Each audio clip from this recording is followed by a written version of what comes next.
everyone. Thanks for tuning Blaque in once again to Authentic Black Goddess TV. I'm your host, QueenAShakur, and this is the second dose of your daily vitamins. So as you're coming in, please feel free to go ahead and subscribe to the channel if you haven't done so already. Be sure to click the notification bell and click the word all so that you're notified each time the Queen Goddess goes live.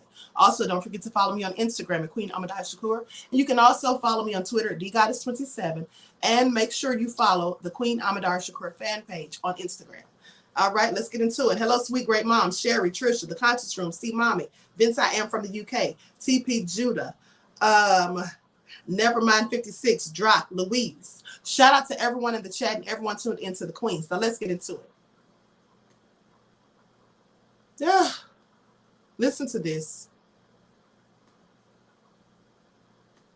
2 employees of a gun store were sent to the hospital Wednesday afternoon after the 2 got into an argument and one shot the other.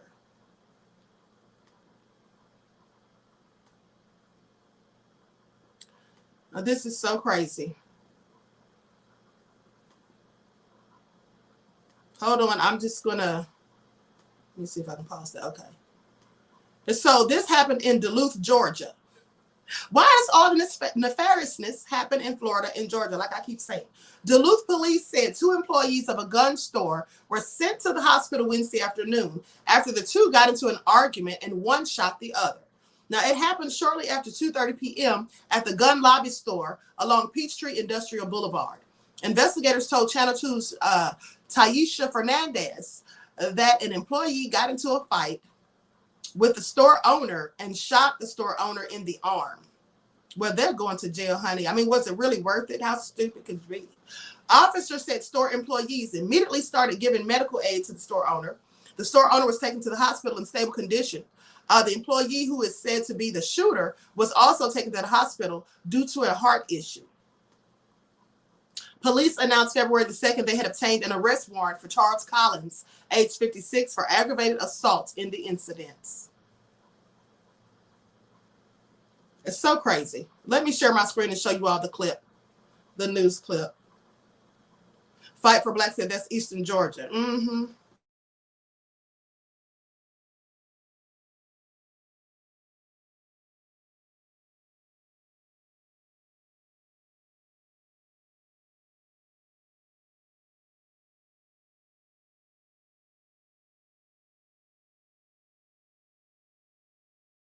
In Gwinnett County. Now, this is video shot in the last 15 minutes from News Chopper 2. This happened at the gun lobby on Peachtree Industrial Boulevard. That is in Duluth. Channel 2's Taisha Fernandez just got to the scene. Taisha, what can you tell us so far there from the ground? I can tell you that there are several officers inside this gun store called Gun Lobby right now. I saw them putting several things into some evidence bags, and this call came in as shots fired at this gun store, and I've learned that this was an argument between 2 employees who started shooting at each other. We've got some video from News Chopper 2 flying over the scene, and I was told that both of the employees do not have life-threatening injuries right now. They're in stable condition at the hospital. We are still working to find out what caused this argument. Were there any customers inside the store? And what really happened? And, you know, as I was driving here to this breaking news and I heard a shooting at a gun store, I just thought that a customer would be involved. But this is 2 employees who got into an argument and started shooting at each other. There's some police on the scene to give us a little bit more information, so I'm going to get that now, and we'll check back in with you as soon as we have something else. We're live in Duluth in Gwinnett County. Taisha Fernandez, Channel 2 Action News. And again,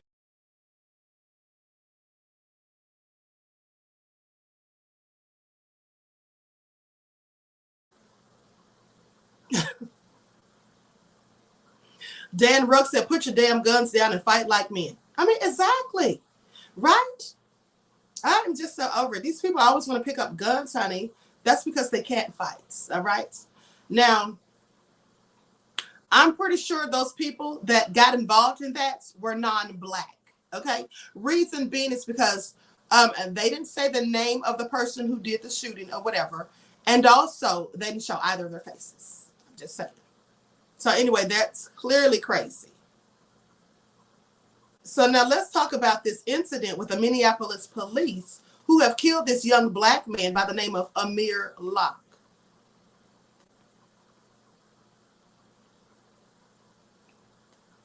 Minneapolis mayor bans most no-knock warrants after body camera video shows officers shooting a black man. So the mayor, Jacob Frey, has imposed an immediate moratorium on the request and execution of no-knock warrants, except in cases of imminent threats, and this is according to a news release from his office. So in the early morning hours of Wednesday, Minneapolis police officers, what? I want you all to listen to the words, how they phrase this. Listen, in the early morning hours Wednesday, Minneapolis police officers gently placed a key in a city apartment door before bursting through the doorway yelling police, search warrant. First of all, how'd they get a key? I guess they went to the leasing office, but gently placed the keys. Is that what they said?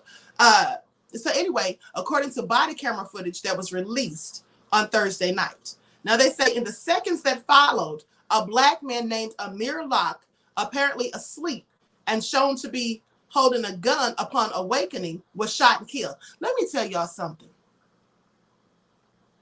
Do you know how stupid it is to even have these no-knock warrants, and especially to serve them in the middle of the night?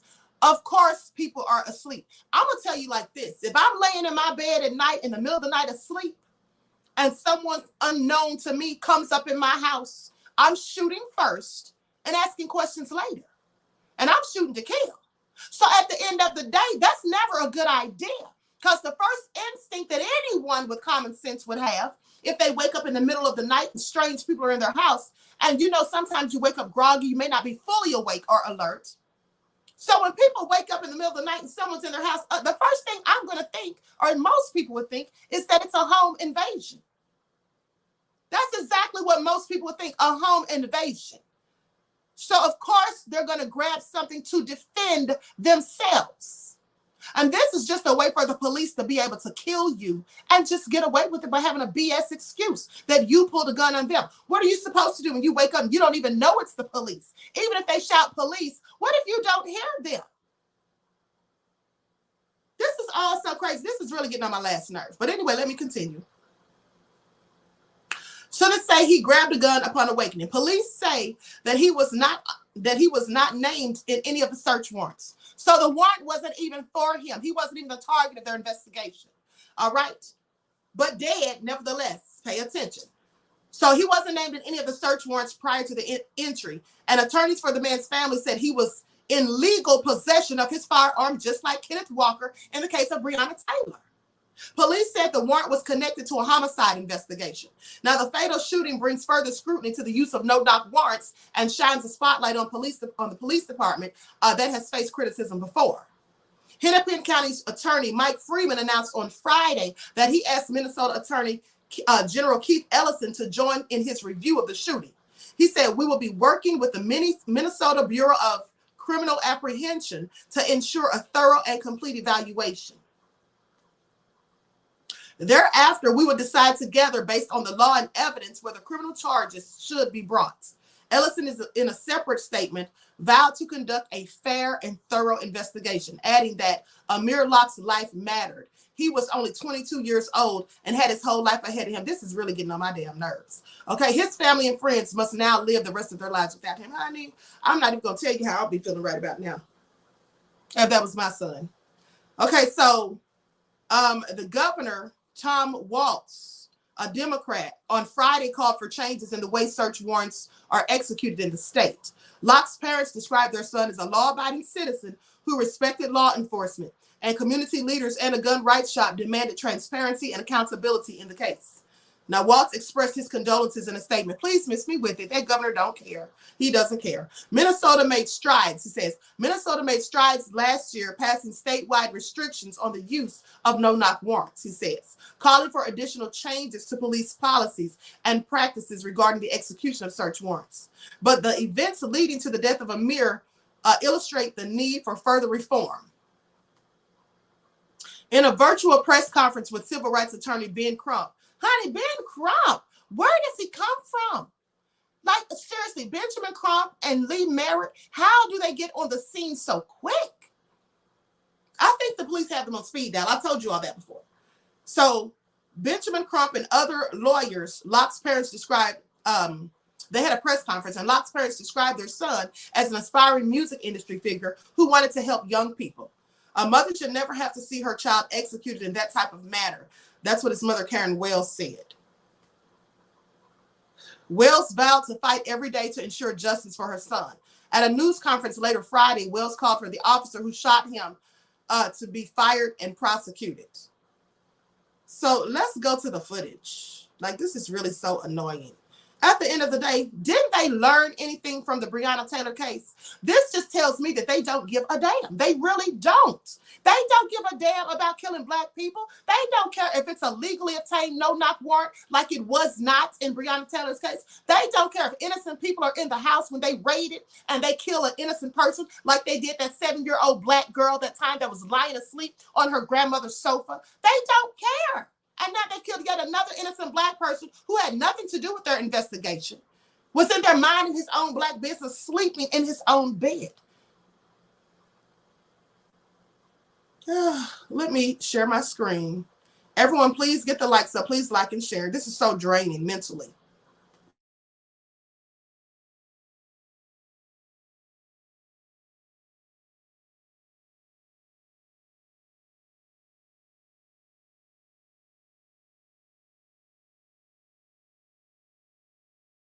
Newly released body cam video shows Minneapolis police executing an apparent no-knock search warrant and fatally shooting a Black man inside an apartment 2 days ago. Tragically, the victim was not a target of the raid.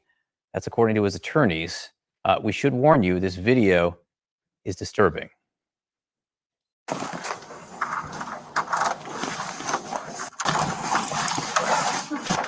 search warrant! Police search warrant! Police search warrant!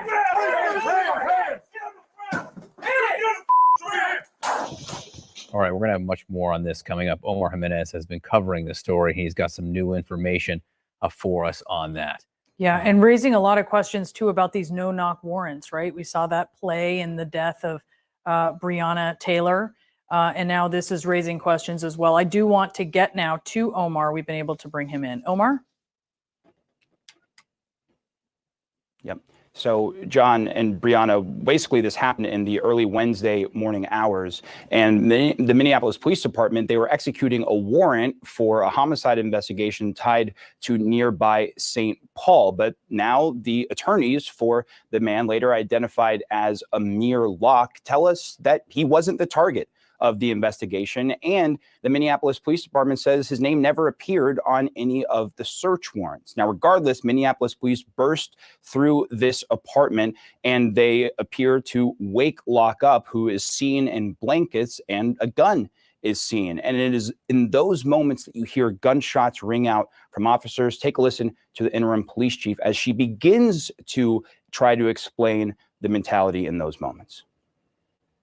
You're forced to make a split-second decision about when it's a threat. No, do not.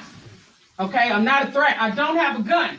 Okay, don't treat me like I'm a threat. This is what I would call the anatomy of a cover-up. This is unacceptable. I'm sorry, it is. You all had no business agreeing to carry out a warrant, and now you're claiming that's part of their investigation. You don't know. Well, why the did you all sign up to do this in the first place? Now, a spokesperson for the St. Paul Police Department did tell us that the investigation where this warrant stemmed from, that again, Locke was not named in, is still an active one at this point. We know later this morning, the family attorneys, Benjamin Crump and Jeff Storms, are expected to hold a press conference where we're going to hear from the family. And as for the Officer Henneman, Mark Henneman, has been placed on routine administrative leave as part of what we now know is an all too familiar department policy. John and Breonna.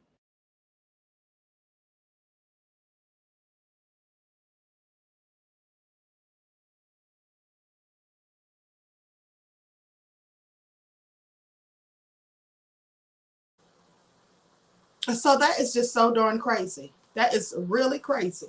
And let me tell you something. Hold on. Because if I'm not mistaken,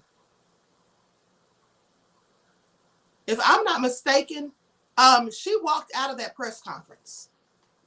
Let me see if I can find that footage. Hold on.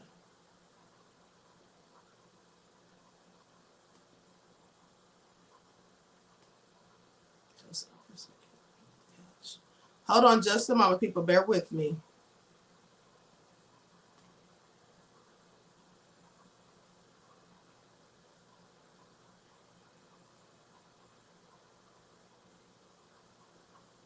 Yeah, I can't find it. I don't want to spend too much time looking. But let me tell you like this. Desmond said she did. Yes, I saw that earlier. Okay. I was watching a video of the press conference earlier, and now they cut it off on this report. But she literally walked out. All right. When they were asking her questions, when those black people started grilling her and asking her questions, she walked out of the press conference, and so did the cop who was with her. Okay, so that lets you know they give 0 F's, honey, what you're asking or how upset you are or whatever. They have no remorse, as far as I'm concerned. They just walked out. And then talking about transparency, because someone shouted and said, where's the transparency? How's the transparency when you're walking out on a press conference? That lets you know they don't want to answer those questions. All right, because they cannot explain that and make it make sense. Now, when she said, and we've heard them say this numerous of times, when she's trying to mayo-splain and make excuses for the police, she says they have to make a split-second decision. Well, so do the victims. You don't think when that young man, Amir Locke, woke up in the midst of the night and heard all of that shouting? Because here's what I want you to pay attention to. You all heard how the police sounded. Please, please, open up.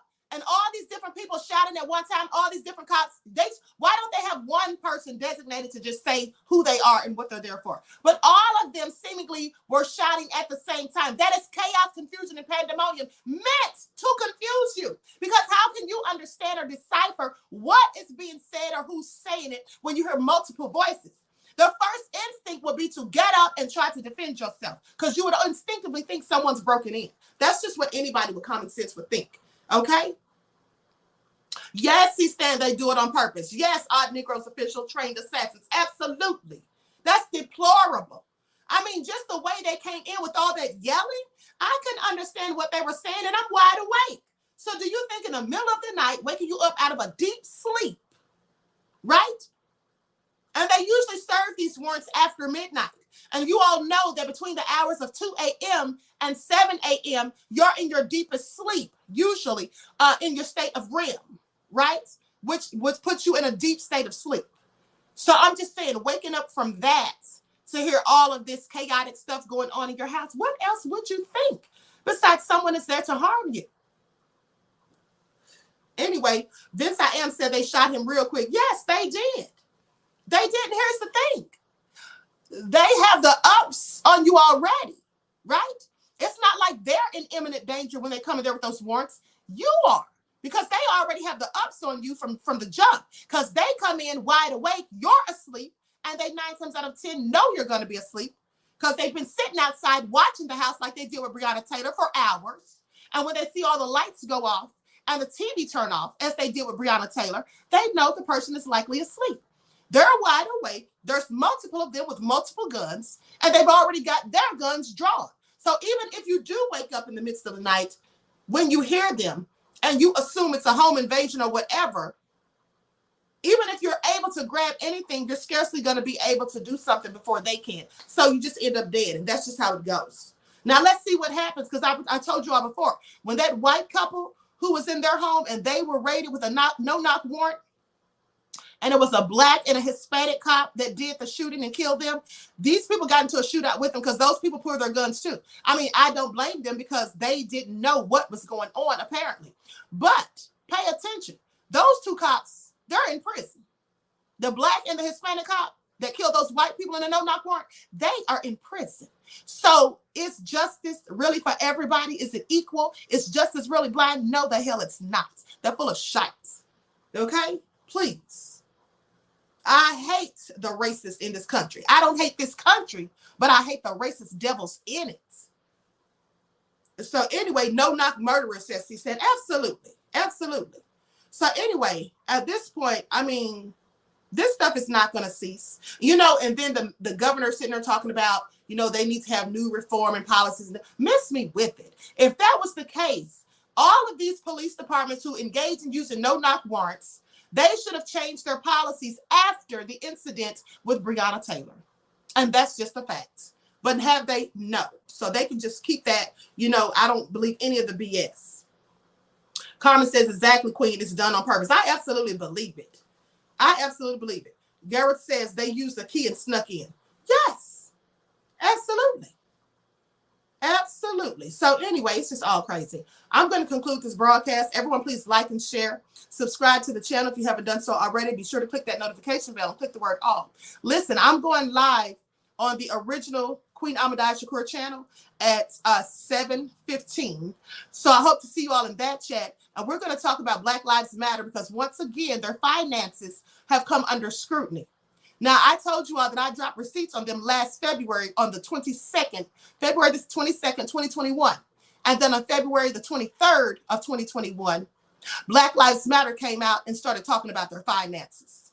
Okay, so I'm going to show a clip from that video where I broke down where their money was actually going, because I don't know why these people still have questions. They must be a little late to the party, didn't get the memo. But also, we already know what Patrice Colors was doing with all that cash, buying up all that real estate and such. So let's talk about it. Everyone, please like and share. You're welcome, Terry Hinton, beloved.